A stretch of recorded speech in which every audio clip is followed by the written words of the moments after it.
नितीश कुमार यांनी भाजपला पाठिंबा दिल्यानंतर आपल्यासोबत बोलण्यासाठी आमदार कपिल पाटील सर आहेत. सर, काय सांगाल? नितीश कुमार यांनी आता भाजपला पाठिंबा दिलाय.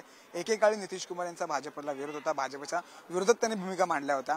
आता नेमकी तुमची भूमिका काय असणार आणि पुढे तुमची वाटचाल कशी असणार आहे? नितीश कुमारांनी भाजपच्या विरोधात इंडिया आघाडी उभारण्याचा प्रयत्न केला तेव्हा मी त्यांच्यासोबत होतो. आम्ही सगळेच त्यांच्यासोबत होतो. मुंबईत ते आले तेव्हा माननीय उद्धवजी ठाकरे साहेब आणि माननीय शरद पवार साहेब या दोघांकडे त्यांच्यासोबत मी गेलो होतो.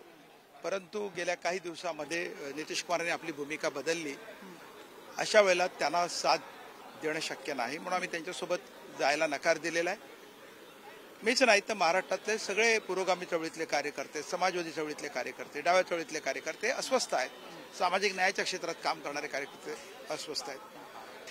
ही अस्वस्थता संघटित करणं, एक राजकीय मंच उभा करणं आणि इंडियाच्या पाठीशी उभं राहणं आणि विशेष करून महाराष्ट्रामध्ये उद्धव ठाकरे यांनी जो पुढाकार घेतलेला आहे त्यांनाही साथ देणं, या दोन उद्दिष्टांसाठी धारावीत आम्ही समाजवाद्यांचं संयुक्त संमेलन घेतलं आहे.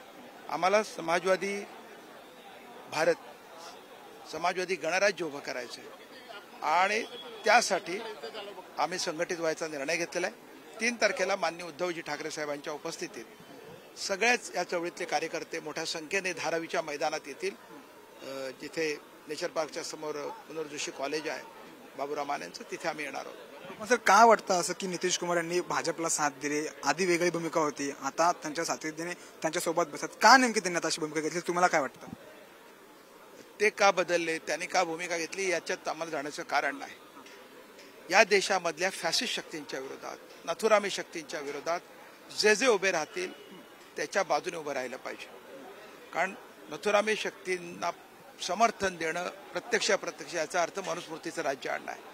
त्या फॅसिझमचा कडाडून विरोध करण्यासाठी वाटेल ते किंमत मोजून आपण उभं राहिलं पाहिजे.